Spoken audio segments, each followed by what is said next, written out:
Evening guys, कैसे हैं आप?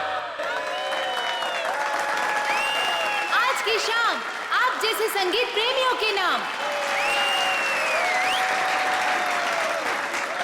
एंड आई मेक श्योर आज की शाम रॉकी एंड बैंड के साथ आप लोगों की बहुत ही यादगार शाम होगी।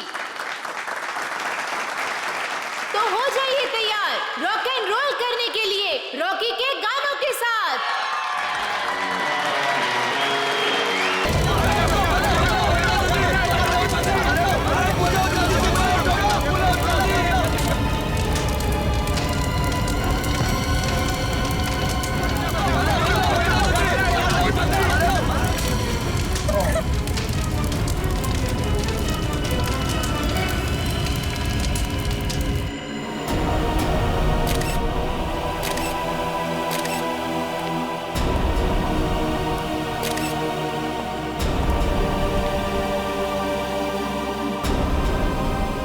कमर के नीचे का हिस्सा पूरी तरह से जल चुका है सर। शरीर के ऊपर के हिस्से में घाव वगैरह भी नहीं है।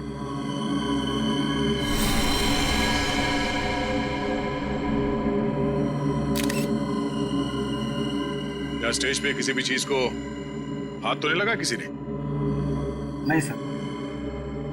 ये आग कैसे लगी? पता नहीं सर कैसे लगी।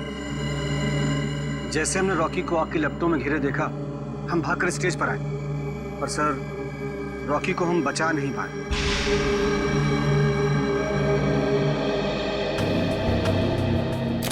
आप लोगों ने किसी को ये आग लगाते हुए देखा?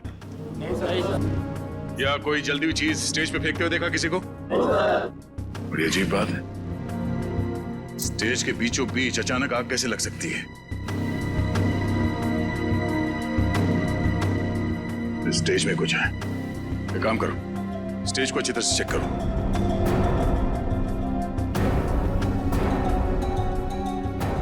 सर, हाँ? मैं कुछ कहना चाहती हूँ। क्या बताना चाहती हो?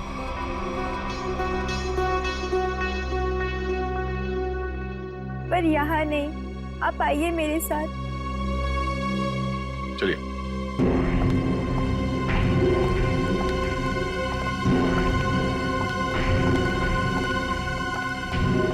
बोलो, क्या बताना चाहती हो? मुझे शक है कि किसी ने उसका खून किया है। किसने खून किया? कौन है वो? सर वो कौन है ये तो नहीं पता, लेकिन कुछ दिनों से हमारे बैंड को धमकी भरे लेटर्स भेज जा रहे थे। धमकी भरे लेटर्स? हाँ, और वो सारे लेटर्स रॉकी के नाम पर भेजे जा रहे थे, वो भी खून से लिखे हुए। क्या आप हमें वो खून से लिखे हुए लेटर्स दिखा सकती हैं? हाँ सर, मैं अभी लेकर आती हूँ। प्लीज। सर, अगर लेटर्स भेजने वाले ने आग लगाई है तो इसका मतलब है कि शो के दौरान वो ऑडिटोरियम में मौजूद था।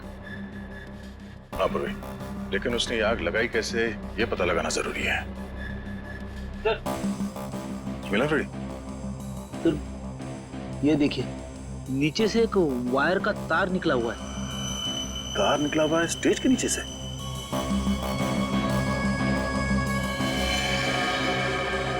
वो भी ठीक उसी जगह पे जहां पे रॉकी खड़ा था जलने से पहले।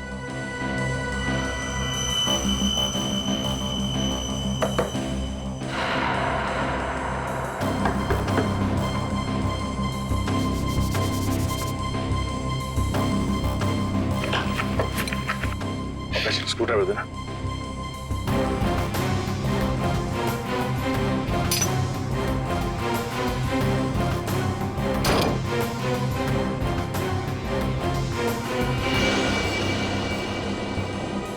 सर, नीचे तो एक कमरा है। हाँ, लगता तो कुछ ऐसे ही है। नीचे जाके देखते क्या है, जरा टॉर्च देना।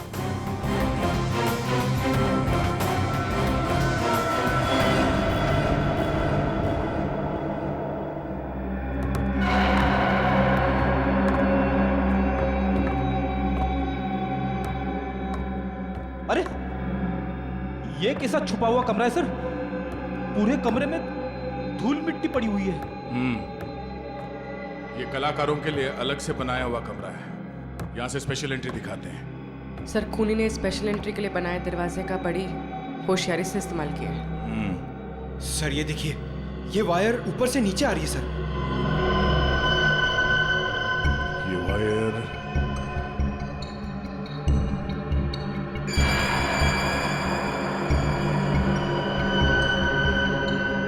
ये क्या है? चिपचिपा सा है।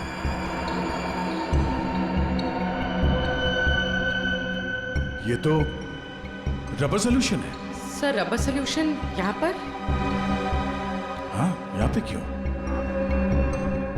ओह, अब समझ में आया ये सारा मामला है क्या? क्या सर? ये सब रॉकी को मारने का प्लान था। ये इलेक्ट्रिक वायर, ये रबर सोल्यूशन। रॉकी को मारने का प्लान? वो किसे? बताता हूँ फ्रेडी। पहले ये देखते हैं कि ये इलेक्ट्रिक वायर जाता कहाँ है।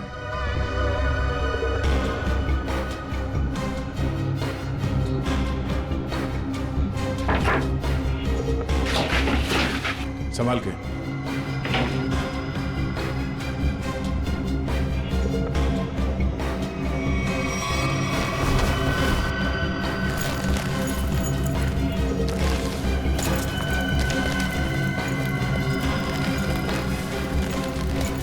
सर ये तो बैक स्टेज एरिया है। वो देखिए, एक्स्ट्रा ड्रम्स और गिटार भी दिख रहे हैं।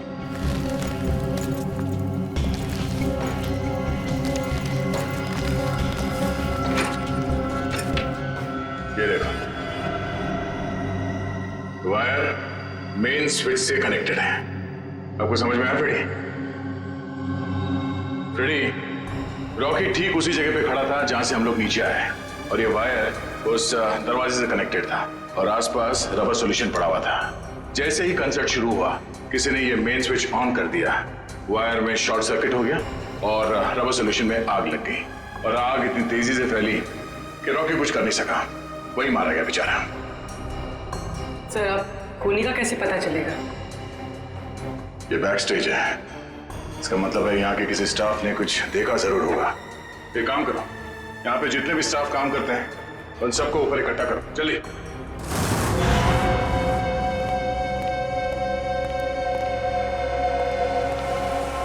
सब लोग आ गए?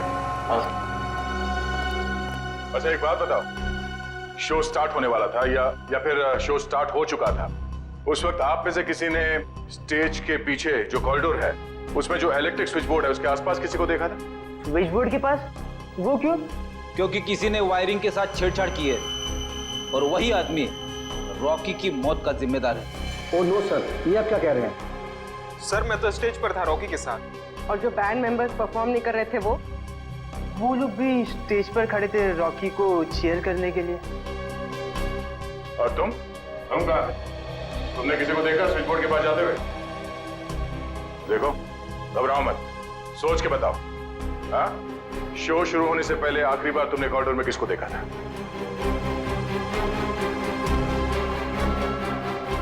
सर इसे देखा था मैंने सर। करण, ये तुम क्या बोल रहे हो? सर मैं झूठ नहीं बोल रहा हूँ, इसे ही देखा था मैंने कॉरिडोर में यहाँ। आप बताओ मिस्टर करण, तुम कॉरिडोर में गए थे या नहीं? सर हाँ मैं गया था, लेकिन क्या करने गए थे तुम वहाँ? हाँ? तुम्हें शो में परफॉर्म नहीं करना था? सर मेरा गला खराब था और मुझे पता था कि मैं गा नहीं पाऊंगा, इसलिए मैंने डिसाइड किया था कि मैं रॉकी के साथ परफॉर्म नहीं करूँगा सर। लेकिन मैंने रॉकी को नहीं मारा है सर। अच्छा सर, कॉरिडोर में और स्टेज के आसपास सीसीटीवी कैमरे लगे हुए। रेडी, तुम और पंकज सीसीटीवी की रिकॉर्डिंग चेक करो, पता चल जाएगा ये आदमी सच बोल रहा है या झूठ। सर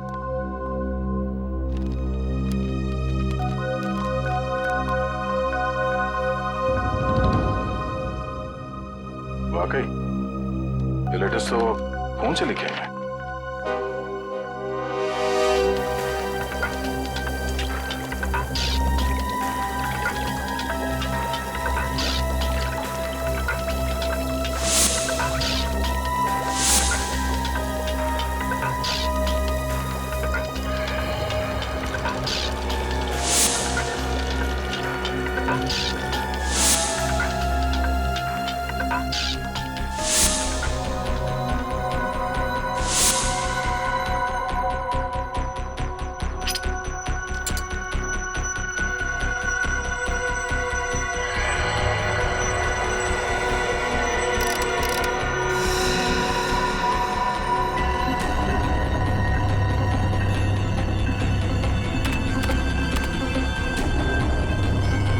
माय गॉड, कमाल है यार।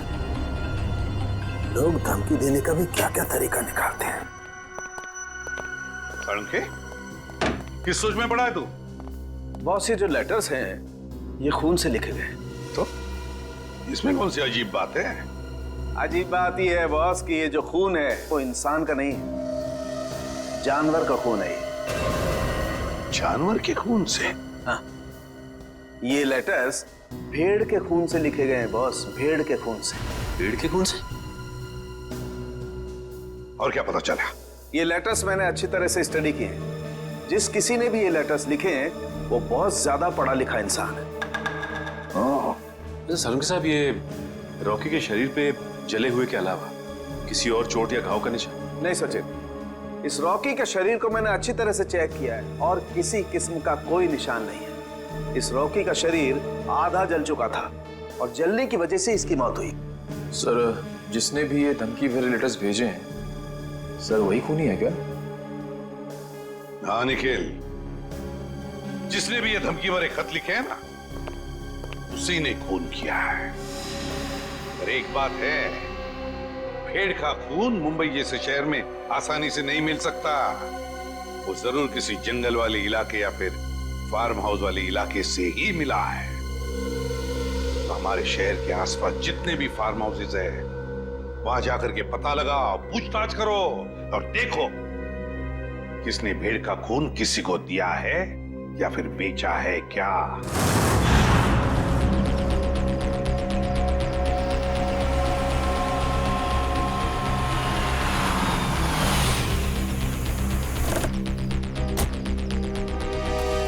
सर, शहर के आसपास 2 ही फार्म्स हैं जहाँ पे भेड़ बकरियां पाली जाती हैं। एक पनवेल में है सर, जहाँ में कुछ पता नहीं चला। दूसरा ये है सर। चलो देखते हैं, शायद यहीं से कुछ पता चल जाए। सर, ये आदमी जो भी हो, उसने वो चिट्ठी भेड़ के खून से क्यों लिखी? पूर्वी, आदमी बहुत चालाक है। ये सब उसने हमें गुमराह करने के लिए किया है। वो देखो, उस आदमी से पूछते हैं। भाई साहब, ओ भाई साहब, क्या भेड़ आप ही पालते हैं? हाँ, हम ही लोग पालते हैं। पर आप लोग? हम लोग सीआईडी से। सीआईडी? जी हाँ, सीआईडी। आपसे कुछ पूछताछ करनी थी। देखिए, घबराइए मत। पूछिए, क्या पूछना चाहते हैं आप लोग? अच्छा, ये बताइए कि आपसे भेड़ खरीदने तो बहुत लोग आते हो, क्या कोई भेड़ का खून खरीदने आया था आपसे? भेड़ का खून? जी हाँ, भेड़ का खून। नहीं साहब, ऐसा तो कोई आदमी नहीं आया। अपने इन आदमियों से पूछिए जो काम कर रहे हैं, शायद इन्हें कुछ पता हो। तुम दोनों आओ। जी साहब। अच्छा, ये बताइए कि आपसे कोई भेड़ का खून खरीदने के लिए आया था क्या? देखो, घबराओ मत, जो कुछ तुमको पता है सब कुछ सच सच बताओ। साहब, वो कुछ दिन पहले एक आदमी भेड़ का खून लेने आया था साहब। क्या? तुमने मुझे क्यों बताया? गलती है, माफ कर साहब। वो उसके लिए उसने मुझे बहुत पैसा दिया था। बोला था कि कुछ दवाइयाँ बनाना, इसके लिए उसे भेड़ का खून चाहिए साहब। क्या तुम उसे पहले से जानते थे? नहीं, मैं पहली बार मिला था। उसके बारे में और कुछ याद है तुम्हें? उसका पहनावा या उसकी कोई आदत? हाँ, उसके पास एक महंगा फ़ोन था। वो बार बार फ़ोन को ही देख रहा था साहब। ऐसा फ़ोन मैंने कभी नहीं देखा। ऐसा क्या था उस फोन में? नीले रंग का फ़ोन था, उस पर स्टार बना हुआ था साहब, और उसके पीछे कुछ एल जैसा लिखा हुआ था साहब। 5-6 दिन पहले लोकम नाम की इंटरनेशनल कंपनी ने एक ऐसा फ़ोन लॉन्च किया है। अखबारों में उसकी काफ़ी चर्चा भी हुई थी। फिलहाल शहर में एक ही आउटलेट है इसका जहाँ ये फ़ोन मिलता है, लोखंडवाला में। रुकना, एक मिनट सर।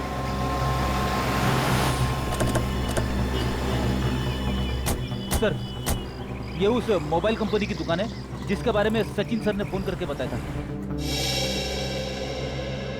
सुनिए भाई साहब, हमें एक मोबाइल के बारे में कुछ जानकारी चाहिए जो हाल ही में मार्केट में आया है आपकी कंपनी का।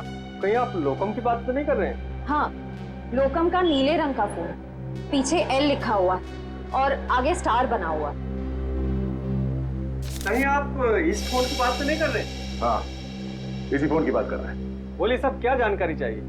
सबसे नया मॉडल है, 10 दिन पहले ही लॉन्च हुआ है। आपको चाहिए तो अभी से बुक कर दूं? नहीं, हमें खरीदना नहीं, हमें ये पता करना है कि ये फोन किन किन लोगों ने खरीदा है। हमें उनकी लिस्ट चेक करनी है। पर क्यों साहब? देखिए, हम सीआईडी से और एक खून के सिलसिले में तहकीकात कर रहे हैं। जी बिल्कुल, अभी तक हमने सिर्फ 12 पीस ही बेचे हैं, कस्टमर का रिस्पॉन्स देखने के लिए।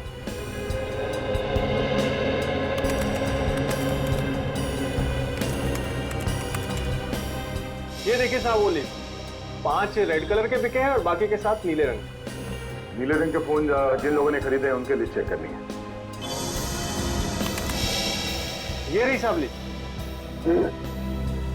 चेतन? लेकिन चेतन तो उस न्यू एज रॉक बैंड का मेंबर है, वो भला अपने ही आदमी का खून क्यों करेगा? ये तो चेतन ही बताएगा। फिर घर चलते हैं। जरा इस चेतन का एड्रेस है।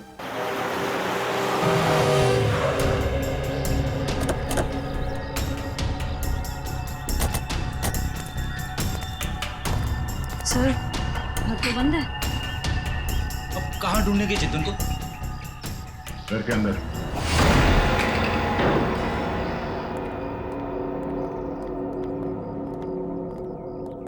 घर के अच्छी तरह से तलाशी लो, देखो कुछ मिलता है क्या।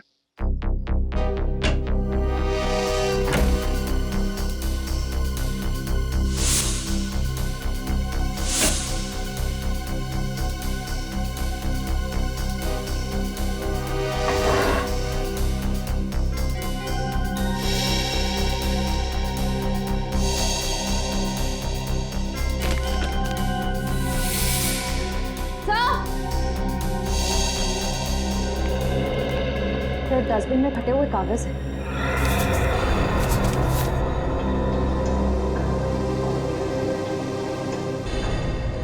ये तो कोई ड्राइंग जैसा है। लगता है चेतन ने कोई ड्राइंग बनाई होगी और घर से निकलने से पहले इस कागज को फाड़ के चला गया होगा। टुकड़ों को जोड़ के देखते हैं, पता चल जाएगा इस चेतन ने क्या ड्राइंग बनाई थी।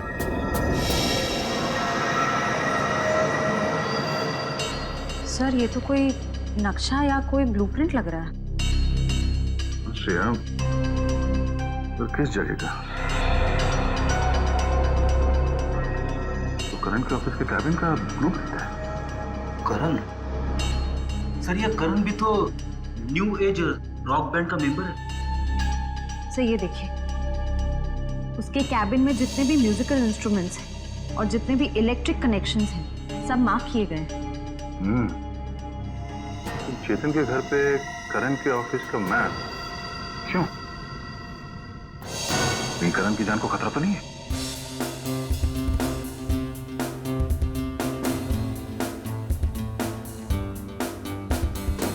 रोकी सर की बहुत याद आती है।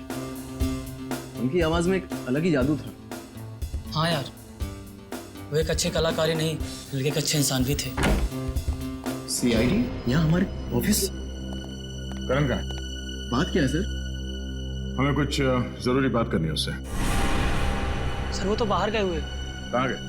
सर पता नहीं सर। अजीब बात है सर, स्टाफ को बिना बताए करण कहीं चला गया। करण का कैबिन कहाँ है? वो रहा सर। ठीक है, चलो। सर रुक जाइए सर। सर, करण सर के कैबिन में जाना मना है सर। चुप, चुपचाप मुंह बंद करके यहाँ पे खड़ा रहे। सीआईडी के काम में दखल देने का अंजाम जानते हो तुम? मगर सर, करण सर ने कहा अंदर केबिन में खतरा है, इसलिए सर किसी को वहां मत जाने देना। खतरा है? हाँ सर। फिर तो जरूर जाना पड़ेगा।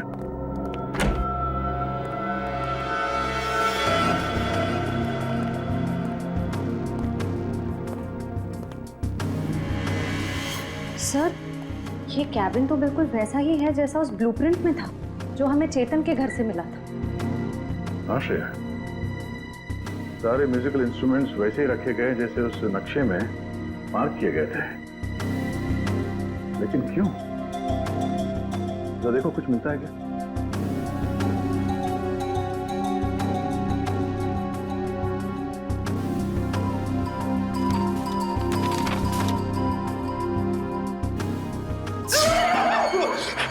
क्या हुआ बेटी? सर गिटार में करंट है।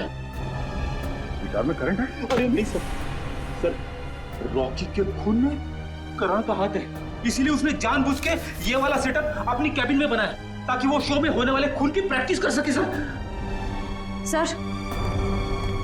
सर ये स्केच देखिए, इसमें म्यूजिकल इंस्ट्रूमेंट्स और इलेक्ट्रिक कनेक्शंस बिल्कुल वैसे ही हैं जैसे उस शो में थे। स्टेज और बैक स्टेज में भी सब ऐसे ही फिट किया गया था। ये सारा मामला समझ में आ रहा है।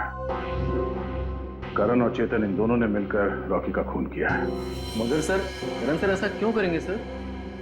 वो तो पता चल ही जाएगा। पहले ये बताओ, इस कैबिन में करण के साथ कोई और भी आया था? नहीं सर, वो तो हर वक्त काम में बिजी रहते थे, दिन रात अगले शो की तैयारी में ही लगे रहते थे। सर उन्हें तो किसी से मिलने की फुर्सत तक भी नहीं थी। पर सर उसने कहा था कि उसका गला खराब था, इसलिए उसने रॉकी के साथ उस शो में परफॉर्म नहीं किया। वो सब एक झूठ था। उसने हमारे सामने नाटक किया। उसने रॉकी का खून किया और रॉकी को रास्ते से हटा दिया, और अब अपना अलग से शो प्लान कर रहा है। करण का अगला शो कहाँ है? सर पूना में। पुणे में?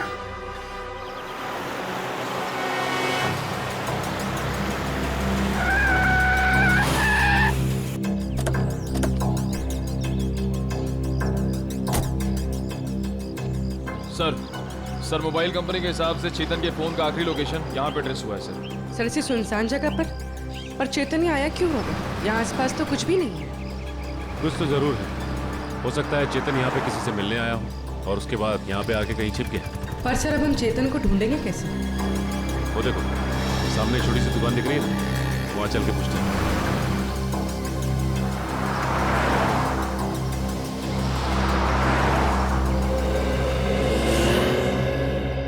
कहिए साहब, क्या लेंगे? चाय, कॉफी या फिर गर्मा गर्म समोसे? जिन्हीं में साहब इतना बता दीजिए कि आपने इस आदमी को पहले कभी देखा है? हाँ साहब, देखा है साहब। ये मेरे ढाबे पे आया था। कितनी देर पहले आया था यार? यही कोई 1.5-2 घंटा हुआ होगा। मैंने उससे पूछा भी कि कुछ खाना पीना है, तो बोला नहीं, खाने पीने का वक्त नहीं है उसके पास। फिर वहाँ कोने में बैठकर किसी का इंतजार करने लगा। फिर कोई मिलने आया इससे? हाँ साहब, एक गाड़ी आई थी और गाड़ी को देखते ही उसकी ओर भागा। अब फिर दोनों, साहब गाड़ी में कोई बैठा हुआ था, दोनों में कुछ खुसुर फुसुर हुई और फिर गाड़ी वाले ने एक अटैची इसको दी और चला गया। गाड़ी वाले को देखा? नहीं मैडम, असल में हुआ क्या कि ये आदमी ठीक गाड़ी वाले के सामने आकर खड़ा हो गया, तो मैं गाड़ी वाले की शक्ल नहीं देख पाया। अच्छा, गाड़ी का नंबर या फिर कौन से रंग की गाड़ी थी, कुछ याद है तुम्हें? नंबर तो नहीं देखा, लेकिन हाँ गाड़ी सफेद रंग की थी। ये दोनों साथ में कैसे गए? नहीं साहब, गाड़ी वाला तो अलग निकला था, और ये जो लड़का था ये 5 मिनट बाद एक बस आई, उस पर बैठ के निकला। हरे रंग की एक पैसेंजर मिनी बस थी, ये हेटी ट्रेवल्स की। अच्छा, बता सकते हो कि ये बस कहाँ गई होगी? साहब हेटी ट्रेवल्स की अधिकतर बसें यहाँ से पूना की ओर जाती हैं। वो बस यहाँ से कितनी देर पहले निकली? करीब आधा घंटा हुआ होगा। ठीक है, thanks. Hello everyone.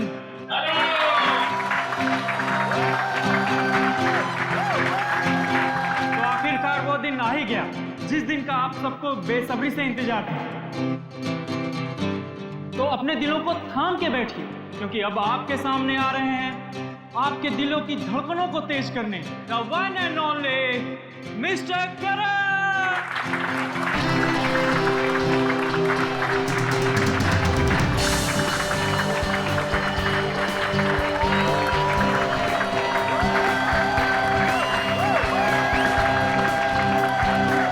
Hello guys, क्या आप सब तैयार हैं मेरे इस शो को रंगीन बनाने के लिए? क्या आप सब मेरे साथ झूमेंगे? मेरे साथ गाएंगे भी? नहीं।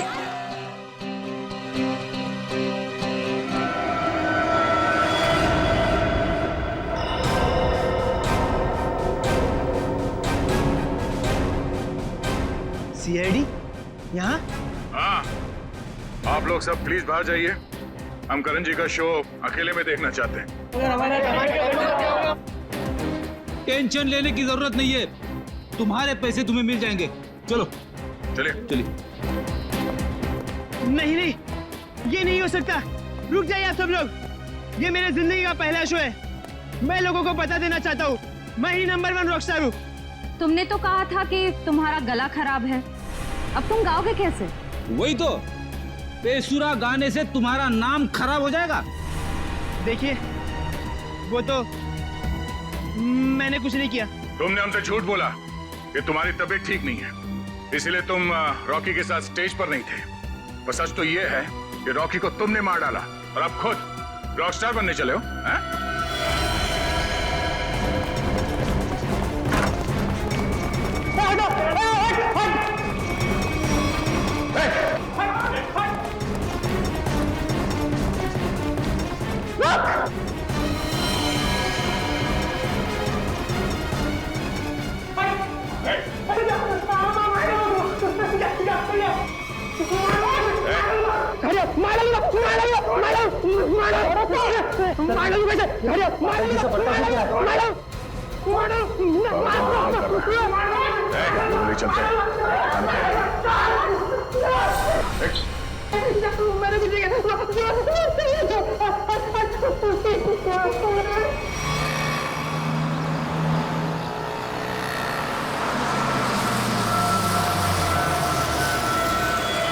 चलो चलो सब लोग उतरो, लास्ट स्टॉप आ गया। चलो चलो सब लोग उतरो, लास्ट स्टॉप आ गया। चलो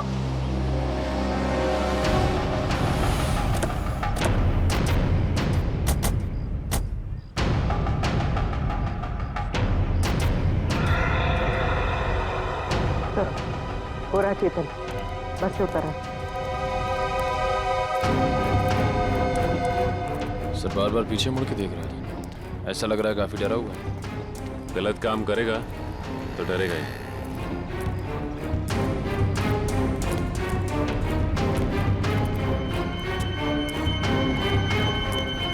ठीक है।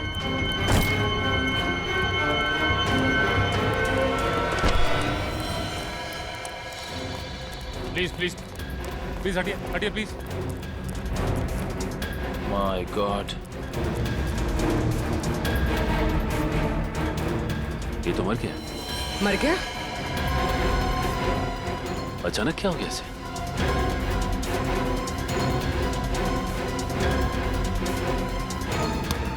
सर शरीर पे किसी भी घाव के निशान नहीं। फिर इसकी मौत हुई कैसे?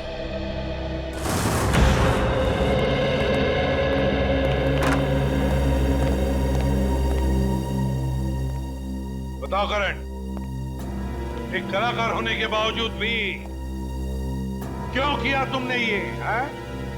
क्यों किया? बताओ। मेरा बेटा कहाँ है? करण, करण, मेरा बच्चा, तू ठीक है ना? आप क्यों मेरे बेटे के पीछे पड़े? मेरे बेटे ने कोई गुनाह नहीं किया है। गुनाह किया है गुनाह करण ने। रॉकी का खून किया है। खून? नहीं नहीं एसीपी साहब, लगता है आपसे कोई भूल हो गई है। देखिए, मेरा बेटा किसी का खून नहीं कर सकता। अच्छा, करण के ऑफिस में वो म्यूजिकल इंस्ट्रूमेंट के साथ बिजली के तार क्यों जोड़े गए? और वो स्टेज का स्केच, वो कहां से आया जहां पे रॉकी की मौत हुई थी? सर, मैं मानता हूं मैं रॉकी को मारना चाहता था। मैंने वो इलेक्ट्रिक वायरिंग भी की, स्टेज पर रबर सॉल्यूशन भी लगाया और रॉकी को जलाकर मार देने का प्लान भी बनाया। पर यकीन कीजिए सर, मैंने रॉकी को नहीं मारा है। मैंने तो लास्ट समय अपना प्लान बदल दिया था सर। झूठ झूठ बोल रहे हो तुम नहीं मारा है रॉकी को, और तुमने चेतन को अपने प्लान में शामिल कर लिया ताकि सारा इल्जाम उस पर जाए। कौन चेतन? वही चेतन जो तुम्हारे रॉक बैंड का मेंबर था, समझा? सर, चेतन से मेरा कुछ लेना देना नहीं है सर। अच्छा, रॉकी का खून तुमने नहीं किया, चेतन के साथ तुम्हारा कोई संबंध नहीं है। सब पता लगा लेंगे करण, सब पता लगा लेंगे। सचिन, पता नहीं क्यों लेकिन ऐसे लगता है कि इस करण की बातों में कोई सच्चाई है। सर, अगर ये चेतन करण से मिला हुआ नहीं है तो चेतन के घर में करण के ऑफिस का ब्लूप्रिंट कैसे आया? और फिर इलेक्ट्रिक वायरिंग पे जगह जगह मार्किंग की गई थी। लगता है ये चेतन करण की कॉपी कर रहा था ताकि रॉकी के खून का इल्जाम इस करण पर आ जाए। पर सर, चेतन को किसने मारा होगा? कोई और है सचिन, कोई तीसरा, जिसने चेतन के हाथों रॉकी को मरवा दिया और फिर अपना काम होते ही चेतन को भी ऊपर भेज दिया। पर है कौन ये तीसरा?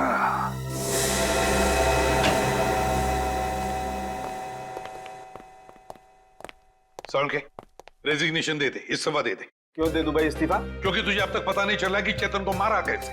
तुम्हें कैसे मालूम नहीं पता लगा पाया है? अरे यार, आधी बात पता चल चुकी है। तो फिर बता ना जल्दी। देखो, इसकी मौत जहर देने की वजह से हुई। क्या जहर देगी? हाँ, जहर देगी। अब जहर कैसे दिया गया है इस बात का पता लगना बाकी है। अभी पता लगता नहीं यार, 1 मिनट रुको ना यार तुम।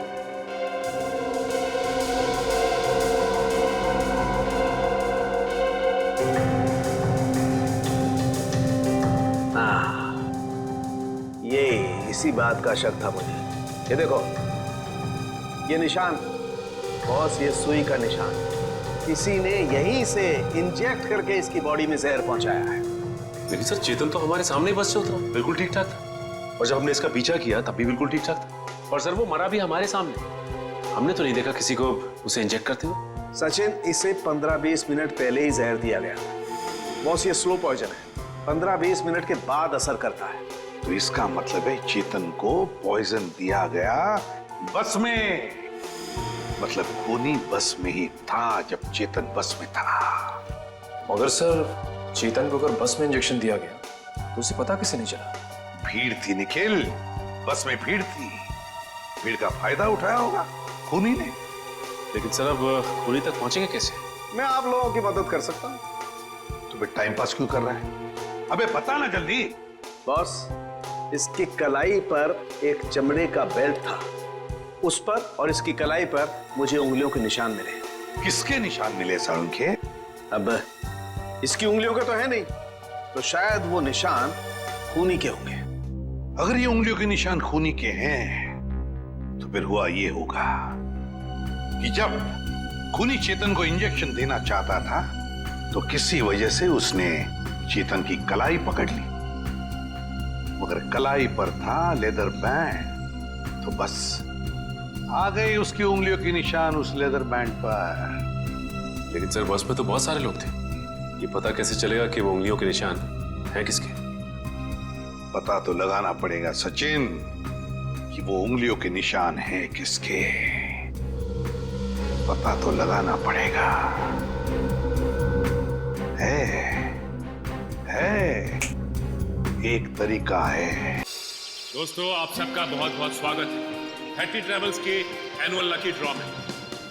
12 दिसंबर को हमारी कंपनी की सालगिरह थी और 12 दिसंबर को जो लोग हमारी कंपनी की बस में ट्रैवल कर रहे हैं उन सबको मिलेगा एक तोहफा। मुझे तो इस कॉन्टेस्ट के बारे में पहले मालूम ही नहीं था। मुझे भी नहीं पता था, मैंने भी ये खबर अखबार में पढ़ी। देखते हैं आज सरप्राइज गिफ्ट क्या मिलता है। और उनमें से किसी एक लकी आदमी को मिलेगा जैकपॉट, जो कि है 2 लाख रुपए का। बस। लेकिन उससे पहले आपको एक छोटा सा काम करना होगा और वो है ये फॉर्म, साधारण सा फॉर्म, वो आपको भरना होगा। तो फिर देर किस बात की है? आइए एक एक करके फॉर्म भरिए और अपने अंगूठे का निशान छोड़कर जाइए इसमें। ये लीजिए।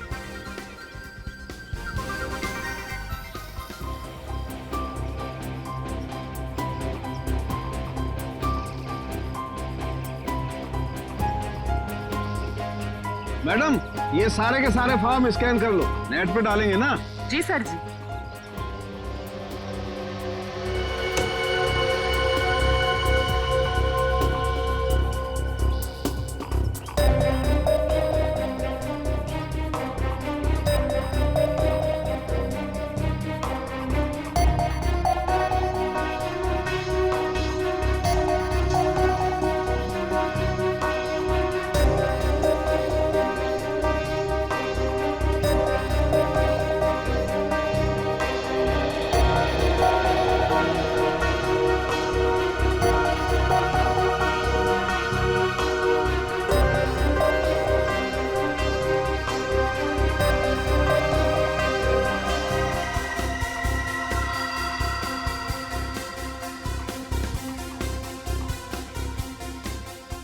सर जी, ये लीजिए, ये मिल गया आपका लकी विनर का नाम। आइए, ये देखिए।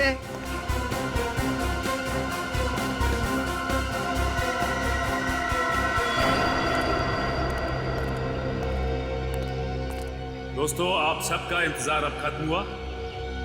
अब हम घोषित करने जा रहे हैं विनर का नाम, जो कि है मिस्टर जगन। मैं जगन हूं। मैंने जगन जीत लिया। मुझे विश्वास ही नहीं हो रहा। मैंने 2 लाख रुपए जीते। 2 लाख। सर कहाँ लेना है? आपके लिए हमने और भी कुछ सोच के रखा। उससे भी बड़ा सर? उससे भी बड़ा क्या सर? जेल का। जेल? जगन बाबू, सारी जिंदगी जेल में रहने का इनाम। ये कैसा मजाक है? मैं जेल क्यों जाऊंगा? मैंने ऐसा क्या किया है सर? चेतन का खून किया है, जहरीली सुई चुभोकर। चेतन, मैंने खून?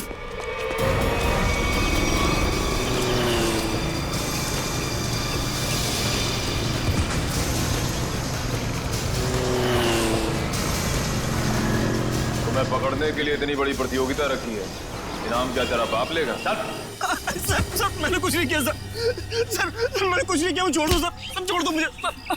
अब बोल, चेतन का खून क्यों किया तूने? सर मुझे पैसे मिलने थे उसके सर। कौन देने वाला था पैसे तुझे? आज रात को मिलेगा वो आदमी मुझसे सर।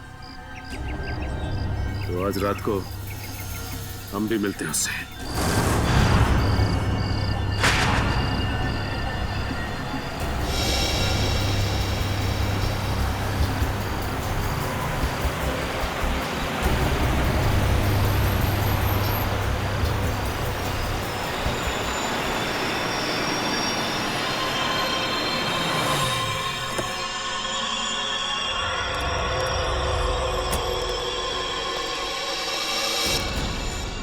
राम सेठ, वक्त के बहुत पाबंद हो तुम, मुझसे पहले यहाँ पहुँच गए।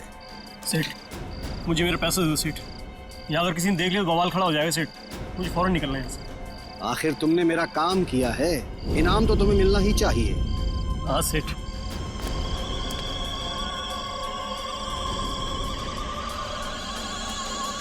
ये रहा तुम्हारा इनाम, देखना चाहोगे?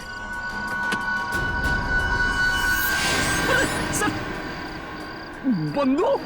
हाँ बंदूक। क्या मजाक है सेठ? ये मजाक नहीं और ना ही ये कोई खिलौना है, ये असली बंदूक है और चलती भी है। और इसीलिए तो अगली गोली तेरे सीने के पार ठोकती है। सेठ, मुझे क्यों मारना चाहते हैं? मैंने तो हेल्प की आपकी। इसीलिए तो अब तुम मेरे लिए एक खतरा बन चुके हो और मैं खतरों को पालता नहीं हूँ, उन्हें खत्म कर देता हूँ। फिनिश। बाय जगन। अब तुम मेरे लिए एक खतरा बन चुके हो और मैं खतरों को पालता नहीं हूँ, उन्हें खत्म कर देता हूँ। फिनिश। बाय जगन।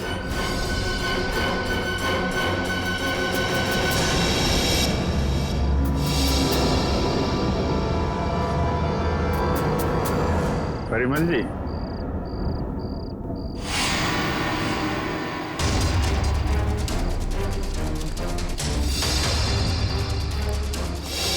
मुझे माफ कर दो प्लीज, मुझे माफ कर दो। अच्छा, कभी कभी आदमी को ज्यादा चालाकी भारी पड़ जाती है परिमल जी। लोगों को इनाम देने का बहुत शौक है ना, अब सीआईडी का इनाम चाहिए। हाँ, मैंने ही मारा रॉकी और चेतन को। क्यों? हाँ? क्यों मारा तुमने रॉकी और चेतन? तुम तो रॉक बैंड के गुरु थे ना? गुरु? क्यों? क्योंकि उनकी वजह से मैंने अपना बेटा खोया था। उसकी मौत का बदला लिया है मैंने। मौत का बदला? मतलब? क्योंकि उनकी वजह से मेरे बेटे ने आत्महत्या की थी। वो कैसे? मेरा बेटा बहुत अच्छा गाता था, उसकी आवाज में जादू था।